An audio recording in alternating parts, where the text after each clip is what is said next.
Kaibigan, makakasama po natin sa Sports Corner PH si Coach Noy Bermeo, ang founder and chairman ng First Coaches and Referees Union of the Philippines, at ang Union Sports League kung saan ginaganap na yon dito sa Mandaluyong itong Second Coaches and Referees Summit na may temang Beyond Coaching and Appreciating, Elevating Standards through Science, Integrity, and Athlete Care. Yun ang mahalaga talaga para sa mga coaches and referees itong ating seminar na ito na ginaganap on holiday, Labor Day, dyan po sa Mandaluyong College Gym. So, Senoy, welcome sa programa namin. Thank you, Sir Gabs.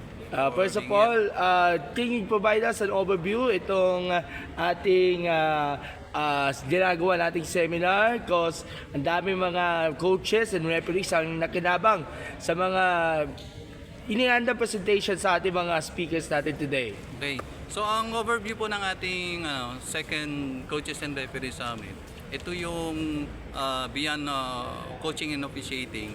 We introduce sports nutrition, sports rehab and injury prevention, athletic taping and kinesiology. Andiyan na rin yung sports care products na inintroduce ng Starman. So, normally ang anong gusto naming ipabatid sa mga kapwa namin referees and coaches na pag mga ganito pong summit na amin pong sinasagawa, ito naman po ay open po sa lahat. So, ang mission lang naman po namin ay mabigyan ng mga experience, additional skills yung mga coaches para maintindihan na nila na ang atleta ay marami po mga kailangang i-improve at i-develop at the same time infuse itong athletic care. At syempre naman, hindi lamang yung mga coaches at players ang makikinabang or ma-apply sa mga sinasabi o mga practices na ginagawa ng ating mga speakers, but of course the players as well, because napakaalaga kasi pag sinabing basketball, it's a team sport, kung minsan physical sport, but all in all, may mga iba't ibang mga aspects na kailangan intindihin when it comes na sa larong basketball or any kind of sports na kinabibilangan. That's why marami mga dumalo even on Labor Day at mukhang nasiyahan sila doon sa impact nito para magagamit ito sa mga kanyang-kanyang liga and of course yung mga iba't ibang mga events na mangyayari po. Ano ang masasabi niyo rito? Normally ang nag-start kami dun sa sa emphasis on modern officiating. Ito kasi mga ibang attendees natin, mga referees, so kailangan din nilang malaman na ang pag-referee kailangan bigyan din ng scientific studies, tapos bigyan din nilang emphasis lalo na yung mga types of movement na ginagawa ng athletes katulad nung yung kanyang movement, paano ibigyan ng emphasis kung tatawagan natin ng foul, pati yung balance and rhythm and speed. So nag-start kami dun sa ganong topic. Tapos sinundan namin ng sports nutrition. Si sports nutrition kasi ito napakahalaga sa pag-handle ng team dahil dito nakasalalay yung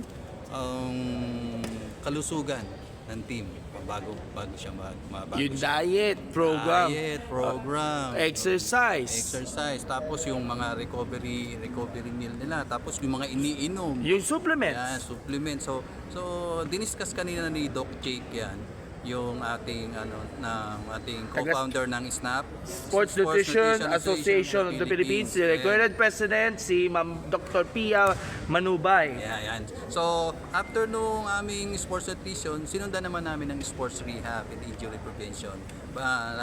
Ang guest speaker namin si Doc Darius. So, ito yun sa well-balanced. Well-balanced chiropractic and wellness center. Yan. So diniscuss niya ngayon yung sports injury and sports rehabilitation, injury prevention. After niyan, demo naman yung ating Starbound Sports Care Philippines. Yan yung ginagawa na yun, yung nagtitaper, di ba? After ng taping si Samson yun. So iniuna muna ni Starbound yung mga athletic sports recovery sprays. Tapos yung okay, so ito yung nagagamit na yun para at least magkaroon ng dagdag performance yung mga sprays, no? Oo, yung mga sprays. Halimbawa, pagod na yung athlete. So meron silang spray. Tapos kapag mayroong masasakit sa katawan, ilalagyan nila ng spray. So ang huling part ng aming program is the presentation ni Samsung Athletic Tapes. Ito yung nakita natin sa huli na yung naglalagay ng tape sa ankle, tapos sa shoulder, sa finger. So dinemo Pag ni Doc Pro. parang nag-i-enjoy kasi, nilalagay kasi ng tape. Every time na, of course, may mga iniindag sakit. Aside from injury, bago maglaro yung player, dilalagyan ng mga tapes. So kung makikita nyo, meron mga puti na ina-apply, mga tapes dun sa ankle ng player para kung sakali man iwas sa tapilok. Okay, iwas sa injury. So yun ang preparation bago maglaro yung player. Okay. So after noon, kapag halimbawa meron namang ibang nararamdaman na na ang player na masakit yung sa shoulder, so ina-applyan siya ng kinesiology para yung movement nung kanyang body ay hindi siya mag-escalate. So ganun na mga na. Coach, may mga plano ba kayo na mag-put up ng mga iba pa mga events para magkaroon ng dagdag na kasanayan at of course yung mga iba't ibang mga expertise na makukuha na ating mga coaches? Yes. So meron kami mga binubuong events na maaaring makatulong sa ating atleta, mga coaches at mga game officials namin para ang isang officials at ang mga coaches, marami silang skills na pwedeng i-share dun sa kanilang team. At the same time, nabubuo yung credential ni coach na hindi lang siya basta coaching. So marami siyang skills na natututunan. So under ng First Coaches and Referees Union, nagbubuo kami ganoon, tapos bumubuo kami ng events sa isa na ito. So, abangan na lang po nila yung aming activities, susunod na activities na ipopost namin sa aming page.